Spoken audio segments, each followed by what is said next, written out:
You sat on a roof, named every star. Shed every bruise. 不，没有。滴车到哪里？优惠价吗？去哪里？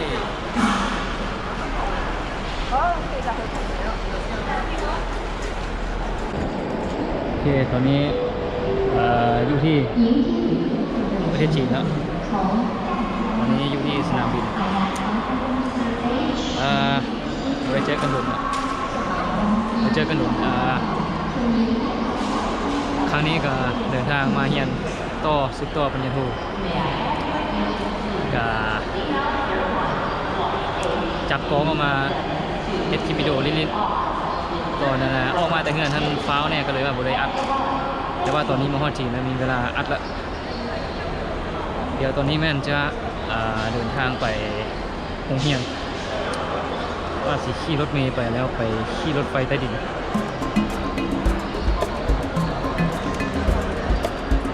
คิดว่าน่าจะโอเค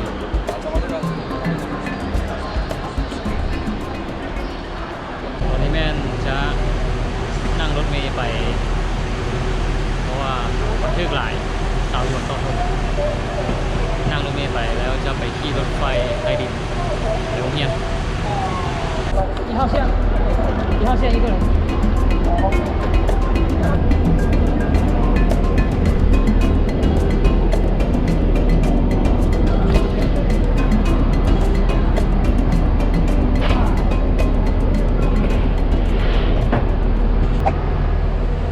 สบายดีไม่ได้เจอกระโดดแล้ว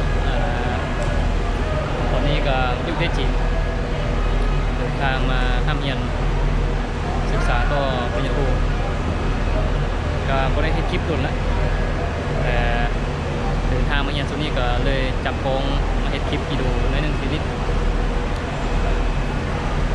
ตอนมาบ่ได้อัดเพราะว่าฟ้าวแห้งฟ้าวมาขึ้นยนต์อยู่นะสนามบินวัดไทยแล้วก็เลยว่าบ่ได้อัดแต่ว่าตอนนี้มาฮอดสนามบินแล้วทางมีเวลาแล้วก็เลยเป็นอิสระแล้วตอนนี้มาสุดนี้นักศึกษาลาวหลายขนาดเลยเต็มยนต์เลยนักศึกษาลาวแต่มื้อนี้ก็เป็นมื้อวันที่3ของเดือน9แต่แม่นตอนนี้ค่อยจะกำลังนั่งรถเมล์ไปสถานีรถไฟเพื่อที่จะขี่รถไฟใต้ดินไปโรงเรียนเพราะว่ามันเป็นราคาถูกหลาย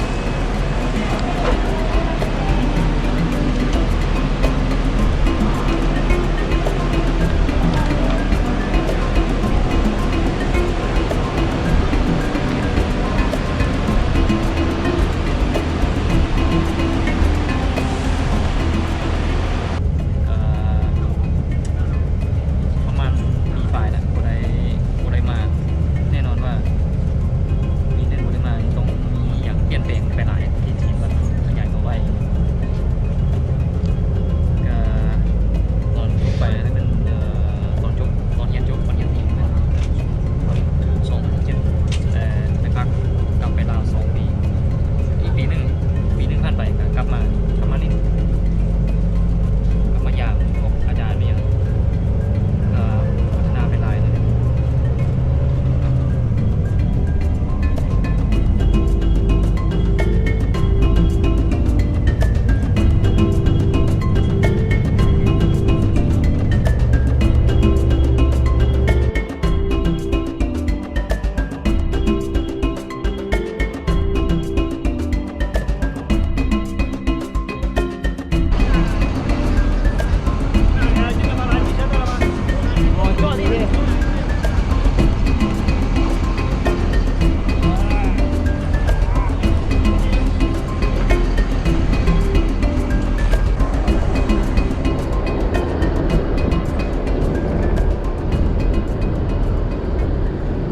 โอเคตอนนี้ก็มาฮอดที่สถานีรถไฟใต้ดินเรียบร้อยแล้วและสถานีต่อไปก็เป็นโรงเรียนเดี๋ยวจะฮอดนะตอนนี้ก็เวลาเกือบว่า4 โมงแล้วเพราะว่าอยู่จีนเวลามันจะไปทั่วลาวสมัยนี้อยู่นี่ก็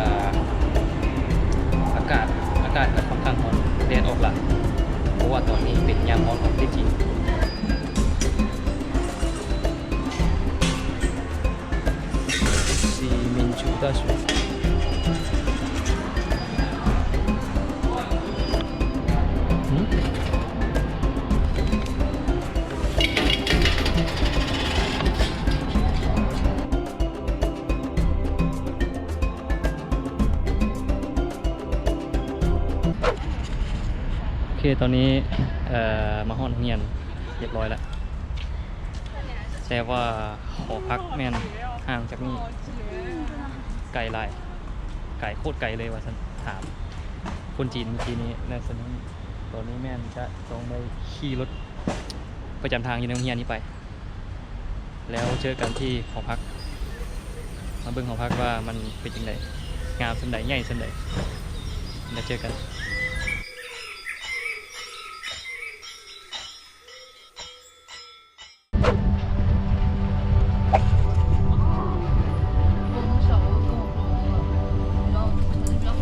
แล้วตอนนี้ก็มาฮอดหอพักนักเรียนต่างประเทศแล้วแล้วนี่ก็แม่นแล้วนี่ก็อาจจะแม่นนักอาจจะแม่นหอพัก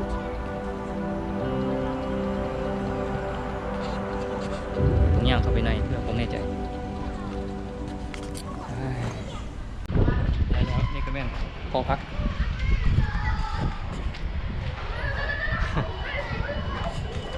แล้ววันนี้ก็ซีนี่จะไปหาคนงามเพื่อที่ไปประพันธ์เอาห้องโอเคยังโมเมนต์เถอะยังโมเมนต์เถอะยังโมเมนต์หอพักเถอะมาพิษหอพักเดี๋ยวหอพักสำหรับต่างประเทศแมนอยู่อีกฝั่งหนึ่งเดี๋ยวกำลังสิไปโอ้ยมาพิษโอเคแต่ในที่สุดก็มาห้องพักจนได้ตอนนี้แม่นได้อยู่ห้องได้อยู่ที่ชั้นที่15พอดีว่าตึกตัวนี้ก็ยังหาเขาสร้างใหม่แล้วสร้างใหม่แล้วประมาณ3-4 ปีห้องสภาพโอเคอยู่ได้อยู่2 คนแต่หมอรูเมทเนี่ยมาอยู่ก่อนแหละแต่ว่า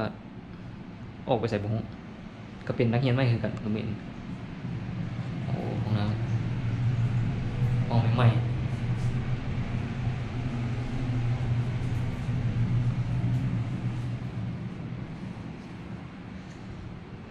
มีโทรทัศน์จากนิ้ววะ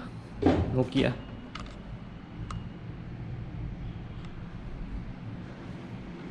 ตู้เสื้อผ้าใหม่โอ้อันนี้คือว่ามีเงินติดอยู่ในเสด็จมันคนที่บุรีตีสัน